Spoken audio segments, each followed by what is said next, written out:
Alright, so welcome back guys to another super light games tips and tricks video, and I wanted to show you guys the main tool that I use for solo development in terms of organizing my tasks and making sure that I am productive in the week. So definitely for solo developers, there's always that hurdle for you to be productive because you're just alone, you're not with a team, there's no team to kind of motivate you and push you, so you need to kind of motivate yourself. And for me, I always try to optimize the whole production process. So I do use a lot of tools to help me in the job, because you will get overwhelmed once you get to a point that there's a big project and they're just solo developing, you're just the one working on it.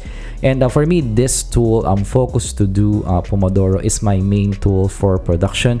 So I actually use this hand in hand with Asana, but I put my ideas in Asana. For this one, for Focus to Do, I put mainly what I'm gonna do in a day, and how I can be productive in a day. All tasks that I finish, it goes through this tool. So I wanted to talk about the pros and cons, the top 5 things that I like about it, and some cons also, which might lead you to not use it.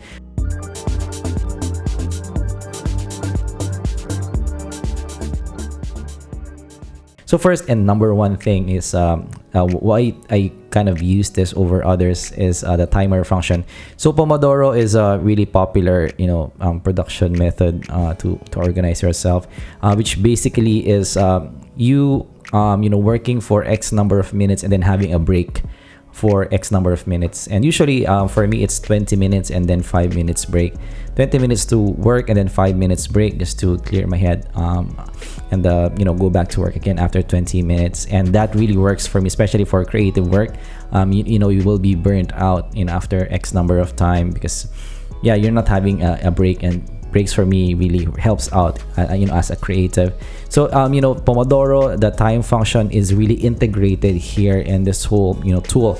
So let me kind of show you guys. So like for example, here I have actually 25 minutes set in my Pomodoro, and around 5 to 10 minutes into the break.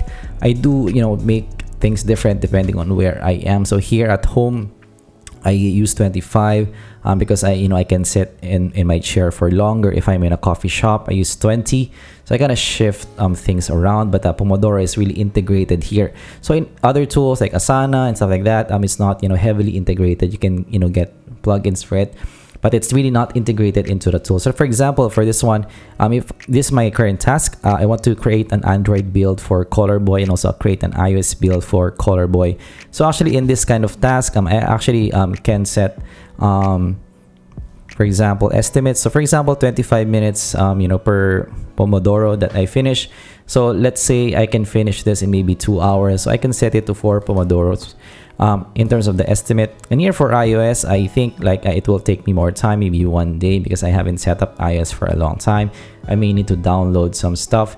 So yes, maybe here 1 day. So maybe you can set it to maybe 10 Pomodoros, something like this, around 5 hours of work in a day. So you can set it, and then of course you can press play. So after you press play, this is the key tool that I want on this, is it will show you a timer on when you need to do focus work. So that's why it's Focus to Do.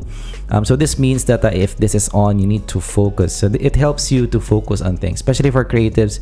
You kind of like to have that time that you can focus, because sometimes for creatives, maybe your head or brain flies around, because you do have a lot of ideas in your head, and this will help you to hone in, just see one task and then work on the task. Just be a single core, not multitask. Be a single core and focus in what you're doing. And this is this kind of integration is one of the top pros for me. That's why I like this Focus to Do. And of course, yes, after you're in your first Pomodoro right now, but you can finish it. Maybe you can finish in your third Pomodoro or something. You can just check this, and it will be finished, and it will be hidden in your task list as well. But given that you have 4 Pomodoros, you can estimate, kind of try to make sure that you reach that estimate and not go over it. You can go under it but not over it. So that's kind of the goal. And this is really this feel that you have a deadline, it will help, and you have a small kind of milestones. And actually, after you finish a certain, milestone, it really feels good. That's why I kind of, recommend getting a tool, or maybe, just having a task list, because if you check something, it really feels good. It feels that you were able to accomplish something. And that's the feeling that I get here in Pomodoro to do. So actually, let's go around the tool. So you have, yes, this integration, which is one of the major pros here. You can, set your time, Pomodoro, and focus. You can also set, of course, your task name. You can set the Pomodoro quantity, which we discussed. When is it due? Is it today? Is it tomorrow's upcoming? And you will also have additional categories here, just to to see in terms of the grouping. So today you have it here, tomorrow you have it here, upcoming you have it here, and someday you have it here. And project also, this is my main project, Super Labs.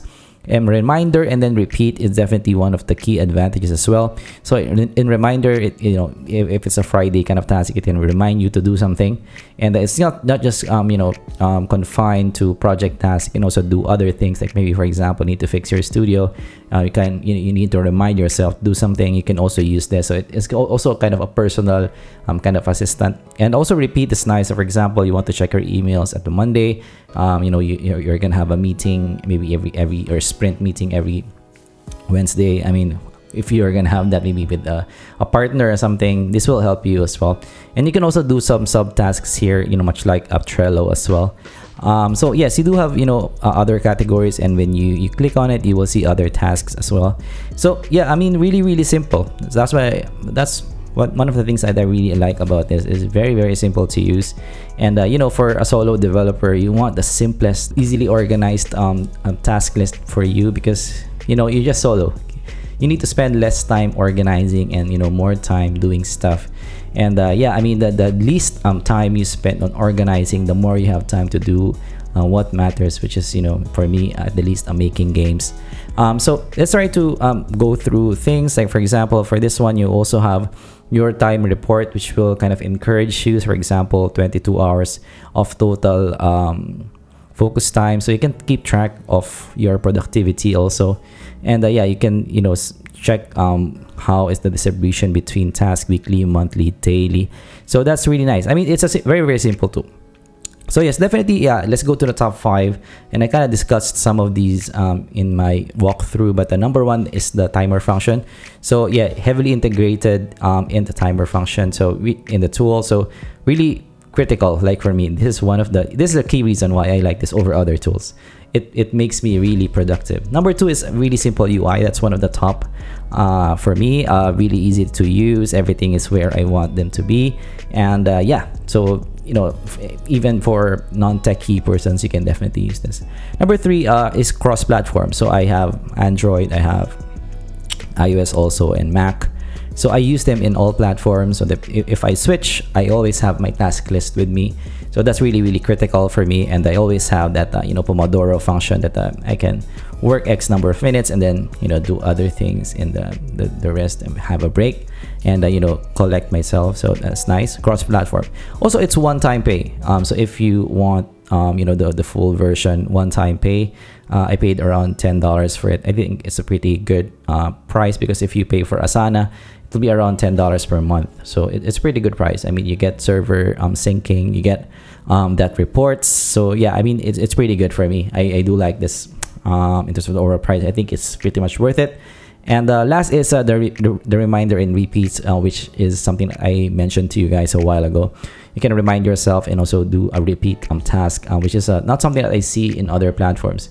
You can do it, but again, it's you need some plugins. If you use it in a PC, or if you use it in a mobile, you can maybe set your tools maybe in Asana or Trello in your Windows machine, but when you go to mobile, the tools won't be there. So that's quite troublesome. So for here, everything is integrated. You can also do the Pomodoro thing in your mobile phone. So cons. So definitely this is not for your multiple users. So that's one of the major issues. This for solo dev. I do recommend this for solo.